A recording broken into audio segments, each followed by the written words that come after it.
Te voy a contar un poco de mi historia con los libros, porque estoy eternamente agradecido de que existan. Y te voy a decir mis favoritos, libros que genuinamente me expandieron como persona, que me encantaría que leyeras y que te acompañaran a ti en tu vida. Si por algo tienes prisa, te dejé acá abajo los tiempos para que le adelantes, pero te advierto que te vas a perder de grandes historias. Este es mi libro favorito. Este es un libro que me habría dado pena llevar en público antes. Estos son mis libros de cocina. Este fue el primero que tuve y más adelante compré este otro, que recomiendo ampliamente. Hace poco me interesaron muchísimo los germinados y le aprendí con este de Doug Evans. Este libro me aburrió y lo dejé de leer sin culpa. Estos son libros prestados que no me he animado a leer. Estos son libros prestados que leí con singular alegría y que tengo que devolver. Estos sé que son garantía, pero solo los he hojeado por ahora. Este libro me hizo sufrir. Fue un regalo de Gon. Curiosamente, con él y Alejandro escribí este librito que expusimos en una feria de arte contemporáneo hace unos cuantos ayeres. Este lo escribió mi prima querida. Este fue un regalo de otra prima querida. Cuando quise construir una cabaña, compré estos dos. No era el momento de retirarme en el bosque, pero los usaré de inspiración cuando llegue el día. Aquí leo la gran mayoría de mis libros. Este Kindle me lo regaló mi hermana en el 2015 y es raro que compre un libro físicamente a menos que sea como de cocina o de fotos. Sigue funcionando de maravilla y me encanta que puedo cargar con muchísimas historias en un aparatito tan ligero y portátil. Bueno, vamos al principio. Me encantaría decir que esta historia empieza de mí siendo un niño que leía muchísimos libros, pero en realidad comienza cuando yo tenía 23 años. Y eso que toda mi vida he tenido a la lectora más ávida del mundo como mi madre. Pero no me estés filmando. Siempre está leyendo. Yo creo que de los libros más lindos que he leído. En cambio yo, antes de los 23 años, creo que nunca había terminado un libro bien. Cuando iba en secundaria, por ejemplo, nos dejaban de tarea leer diferentes libros con suficiente tiempo como para que los pudiéramos terminar y después nos hicieran un examen de comprensión. En ese entonces existía una página que se llamaba SparkNotes, que básicamente te hacía el resumen de todo lo que necesitabas saber para tu examen. Y con que leyeras eso, la neta estabas del otro lado. Bueno, pues yo ni eso ojeaba. Cuando llegaba el día de la verdad, muy temprano en el camión rumbo a la escuela, me acuerdo que algún amigo me contaba todo y copiaba o me pasaban las respuestas el día del examen. En esa época intenté leer varios libros, como Crónicas Marcianas de Ray Bradbury o historias de policía o de misterio, pero en realidad nunca me clavé con la lectura, no sé por qué, como que nada más me gustaba ojear de repente. Me acuerdo que me gustaba o jugar Nintendo o fútbol con mis vecinos y eso que siempre habían libros en mi casa. Y aquí cambió todo. Me acuerdo perfecto que fui a un viaje con mis tíos y mis primos a una ciudad cerca de Oaxaca, que se llama San Agustín Netla, y todos los días después de comer, mi tío hacía café y toda la familia se ponía a leer un libro. Como yo no traía nada para entretenerme, levantaba la mitad de la mesa de ping-pong y jugaba solito. Me acuerdo que me sentía muy raro de ser el único que no leía y después de esas vacaciones decidí que le iba a dar chance a la lectura. Por algo había crecido rodeado de libros y veía que las personas estaban contentas leyendo, que no era nada más una cosa que tenían que aprender para la escuela. Cuando regresamos, le dije a mi primo Dane que me prestara algunos libros que creía que me fueran a gustar. Me prestó El túnel de Ernesto Sábato, que la verdad no me acuerdo ni de qué era, y me prestó Prométeme que serás libre. Era un libro bastante grande. Esas mismas vacaciones, me acuerdo que pasé de haber leído 0 páginas de un libro, o nada más haber ojeado, a leer 768 páginas sin poderme despegar del libro en menos de una semana. Eso nunca había pasado. Ahí me di cuenta que algo había cambiado dentro de mí. Cada página era un mundo nuevo que literalmente se abría enfrente de mí y me emocionaba a dónde me podía llevar. Ese mismo año, en mi celular hice una listita de libros que me iban recomendando y los apuntaba, y también tenía una lista así de películas. Coincidió que ese verano me lancé a un viaje por el sureste asiático y escuché por primera vez el nombre Shantaram. Shantaram me lo recomendó un inglés que se llamaba Lee en una clase de cocina en el archipiélago Condao, en Vietnam. Lo apunté en mi listita. Unos días después conocí a un cuate que se llamaba Vikram. Vikram es un poeta de la vida. Ese día, en la cubierta de un barco en la bahía de Halong, me dijo 2 cosas que nunca se me van a olvidar. La primera fue: estoy aprendiendo a hablar español porque si así siento los poemas de Neruda en inglés, no me puedo imaginar cómo los voy a sentir en su idioma original. Bueno, ahí ya se me había volado la cabeza. La segunda cosa fue, no hay un sentimiento que se le acerque o que se le parezca a lo que sentimos cuando metemos un gol. El mundo se detiene, no existe nada más, no importa nada más, el mundo es tuyo. Volví a mi casa y a mi vida y justo un año después empecé un viaje antes de mi intercambio en Berlín por varias ciudades de Europa. Antes de salir de la Ciudad de México, le mandé un mensaje a Vikram porque me iba a hospedar en su departamento en Londres y le dije, oye, ¿qué te llevo de acá? Y no se vale que me digas que nada. Me pidió una botella de mezcal. Compré mi botella favorita y la cargué en mi mochila por los últimos 110 kilómetros del Camino de Santiago, durante 2 semanas en un viaje de mochila y acampada, con mucho frío y viento en Islandia, que nos pudo haber acobijado. Y cuando por fin lo vi en Londres, abrimos la botella y esto fue lo que pasó. Vikram, what do you think about mezcal? It's very good. Yeah? How would... I think it's a drink that you have to remember, Okay. but also a drink that you have to forget. En mi corta estancia con él, como él estaba trabajando y yo estaba de turista, me recomendó que fuera a Scoop Books, una tienda de segunda mano en Londres, y yo fui muy emocionado con mi lista en mano y con 2 misiones importantes. La primera era conseguir Harry Potter 1, porque lo había hojeado de niño pero no me acordaba de haberlo leído bien, y la segunda era encontrar cualquier otro libro de mi lista y tacharla. Me metí a la tienda, estuve buscando muchísimo tiempo, encontré Harry Potter y lo traía aquí en el brazo. Seguí buscando por otros 10 o 15 minutos sin suerte de encontrar alguno en mi lista. Me acuerdo que me abrumaba mucho escoger un libro que no sabía si me iba a gustar o no porque nadie me lo había recomendado. Un poco decepcionado, pero bueno, también contento por traer Harry Potter. Me acerco a la caja a pagar solamente Harry Potter y el chavo me dice, dame un segundo que estoy terminando de ponerle el precio a este libro que acaba de llegar. Y en eso lo deja en la mesa y es Shantaram. Alcanzo a leer el lomo. Se me puso la piel chinita, me lo llevé y lo estuve leyendo durante mi intercambio por varios meses salteados y siempre en la baba. Y bueno, te cuento estas historias porque creo que cosas como los libros, el cine, la cocina, nos acercan como seres humanos y nos conectan de formas muy profundas. Al menos así siento yo a los libros ahorita. No los veo solo como hojas de papel con palabras y ya. Aquí acaba el existencialismo de ese video, creo que ya tuvimos suficiente con mi video sobre la muerte. Así que aquí van mis libros favoritos. Número 1, Shantaram. Curiosamente, esta historia escrita por Gregory David Roberts sucede en la India, lugar de nacimiento de mi amigo Vikram, y más increíble que uno de los personajes del libro también se llama Vikram. Shantaram se trata sobre un hombre que se escapa de la cárcel en Australia y termina en la India con un pasaporte falso neozelandés. Es parte autobiográfica, o sea, sí se escapó de la cárcel, sí vivió en la India y demás, y parte ficción. Este libro me hizo pasar por todas las emociones posibles, desde angustia, euforia, felicidad, desesperación, miedo, impotencia. Me hizo recordar la belleza explícita de esta vida y la injusticia descarada en un mundo de dualidades y matices tan desfasadas. Durante todo el tiempo que leí el libro, sentí que estuve ahí, en carne y hueso, viviéndolo todo, oliendo el mar de Mumbai, retorciéndome solo en un cuarto sudando por haber dejado las drogas, tomándome una cerveza en el café bar Leopold. Ha sido el libro en el que más me he sumergido.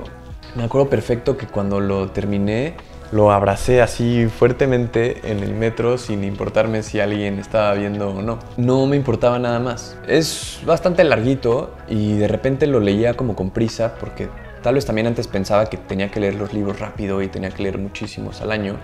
Pero un poco más adelante me di cuenta que absolutamente cada página, sin excepción, tiene algo poético y hermoso que rescatarle. Voy a empezar a leerlo por segunda vez, años después, pero con toda la intención de absorberlo con toda la calma y sin correr esta vez. Número 2. Prométeme que serás libre. Este es el que te decía hace rato.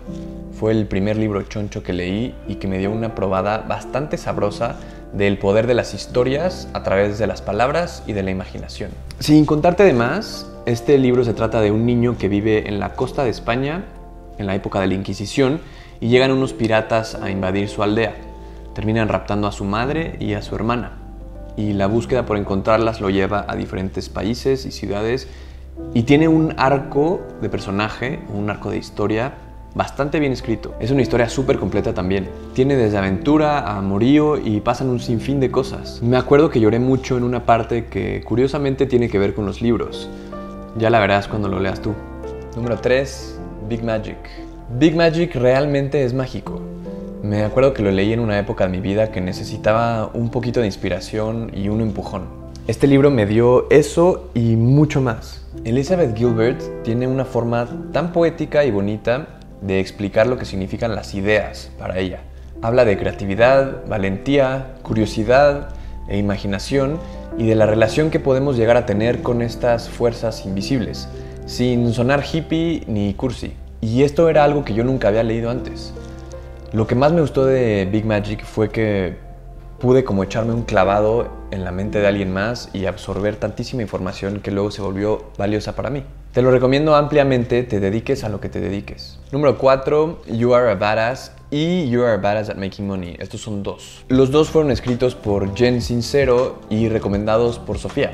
Por fuera parecen los típicos libros cursis de autoayuda que te repiten lo mismo 1000 veces, te dicen solo lo que quieres escuchar y que en realidad no te terminan de ayudar a que resuelvas algo. Hasta me acuerdo que cuando Sofía los estaba leyendo, mi parte insegura y juzgona los vio así como de ¿qué es esta basura? Y yo pensaba que era una pérdida de tiempo leerlos, pero la vida tiene una forma muy interesante de darte cachetadas y hacerte ver lo poco que sabes. No te puedo explicar cuánto me abrió la cabeza leer todos estos capítulos. You Are a Badass salió primero y el corazón de este libro es ayudarnos a ver cómo las historias que nos contamos nosotros mismos en nuestra cabeza, de nosotros mismos, terminan creando nuestra realidad en el presente.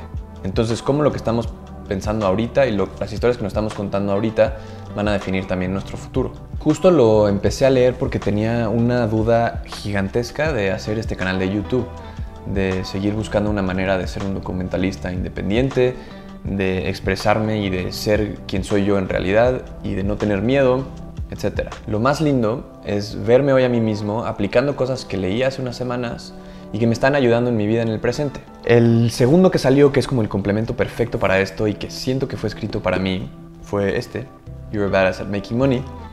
Obviamente el tema de este es un poco más el dinero y para mí fue perfecto porque durante toda mi vida yo he tenido una relación, aquí no sé qué palabra usar, pero diría que complicada, con el dinero. Es algo que me ha costado muchísimo trabajo desde que me acuerdo y que hoy en día sigo desarmando o deconstruyendo de alguna manera, aunque me explayaré de este tema en otro momento. Siento que ya llevo varios años de cambiar mi forma de pensar y de reaprender muchísimas cosas y últimamente también he estado platicando mucho con Sofía y le he estado aprendiendo un montón. Hemos hablado de temas como el dinero, de cuánto cobrar si somos como trabajadores independientes, de cómo valorar nuestro trabajo, de cómo valorar nuestras ideas y lo que hacemos. Y siempre que platico con Sofía la escucho con mucha atención. Este libro me ha ayudado a poner todos esos temas en perspectiva y a verlos también desde otro punto de vista. Siento que me ha dado mucha claridad y se me hace increíble que un libro pueda hacer eso. Es el más reciente que he leído, por cierto. Y me obsesioné tanto que hace poco Sofía me regaló este, que parece ser el tercero, y por lo que veo ahorita es como una guía y recordatorios para aplicar todos estos conocimientos en el día a día. Número 5, The Hidden Life of Trees. Hay libros que cada página te vuela el cerebro, y para mí este ha sido uno de ellos. La primera vez que me fui a voluntariar y a vivir en un barco durante 3 meses, llevaba mi Kindle con varias historias, pero cuando descubrí que en el barco, en el comedor, en la pared había un compartimento secreto como con libros, me puse a husmear y me topé con este. Nunca pensé que leer sobre los árboles, los hongos, el micelio y la relación que tenemos con ellos en este mundo me fuera a interesar tanto y a mover tanto por dentro también. Sentí como si me dieran unos lentes, como con un poder mágico que me ayudara a ver, ¿no? Así como, ahorita sí veo, ahorita no, ahorita sí veo. Y es algo que me ha cambiado la perspectiva para siempre. Me dio coraje porque mi tiempo a bordo se terminó, no me dio tiempo de leerlo y pues lo tuve que dejar en el barco, pero la vida es muy chistosa y me topó con Felipe, un amigo, quien me prestó la traducción en español para que lo pueda terminar. No puedo dejar de recomendarte este. Y ahora te tengo unas recomendaciones un poco más rápidas sin entrar tanto a profundidad. La primera es la historia de Cain and Abel, que no tiene nada que ver con la de la Biblia, el libro favorito de nuestro expresidente Enrique Peña Nieto. No le hagas caso a la portada, es una historia que se terminó por ahí de 1970 y estoy seguro de que la portada se veía súper moderna en ese entonces. Si estás buscando un libro que te pique y que no puedas dejar de leerlo, este es el bueno, es una historia increíble. Número 2, The Obstacle is the Way. Mi sensei René me reintrodujo al mundo del estoicismo, esta filosofía o manera de pensar muy lógica y pragmática. Lo más increíble es que esto se empezó a practicar hace cientos de años. Te estoy hablando del siglo III y hoy es más importante que nunca. Número 3, El Principito. Tal vez está un poco choteado, pero yo lo leí por primera vez igual cuando fui al barco y me acuerdo que me voló la cabeza. Número 4, La Liberación del Alma. Este te lo digo en español porque decir The Untethered Soul está muy difícil. Esta es una gran recomendación de mi padre. Se ve sumamente cursi y parece como un folleto de un plan de retiro o que te están tratando de reclutar para un culto sigilosamente, pero ya sabes cómo dice el dicho, no juzgues una portada por su libro. Así no dice, dice no juzgues un libro por su portada. Número 5. 10 Arguments for Deleting Your Social Media Accounts Right Now. Este lo recomendé cuando dejé Instagram hace un año y cachito y me dio una perspectiva súper refrescante en todo ese tema. Número 6. The Wisdom of Insecurity, A Message for an Age of Anxiety. Si alguien sabía qué onda, era Alan Watts. Número 7. The Sexual Politics of Meat. El machismo y comer y utilizar animales está directamente relacionado. Agradezco muchísimo haberme topado este libro, que aunque fuera escrito antes de que yo naciera, hoy es más relevante que nunca. Qué chistoso eso, ¿no? Cómo hay libros que se escribieron hace cientos de años y parece que se escribieron para hoy. Bueno, así es este. Número 8. One More Thing, Stories and Other Stories. BJ Novak fue uno de los escritores originales de The Office y también actúa como Ryan en la serie. Este es un librito de comedia de 64 historias súper creativas y muy chistosas que me sacó varias risas. Número 9 y último, Things the Grandchildren Should Know. Me siento raro recomendando esta autobiografía porque el principio de la historia es demasiado oscuro, pesado y triste. La escribió el vocalista de Eels, una banda que me gusta mucho y que por cierto tiene una canción lindísima con el mismo título del libro. Pero bueno, te lo recomiendo porque haber visto el proceso y los cambios de vida que hizo Mark Everett en la suya me dieron mucha esperanza para quien esté sufriendo hoy en día. Y listo. Ahorita estoy empezando a leer Braiding Sweetgrass y este otro que te había dicho hace rato. Pero ¿qué libro me recomendarías leer tú? Así, tu mero. Usemos los comentarios de acá abajo para hacer una lista larga de libros y quien se haya metido a este video pueda encontrar algunos que ver. Bueno, un abrazo y nos vemos por ahí o por allá. No lo sabemos.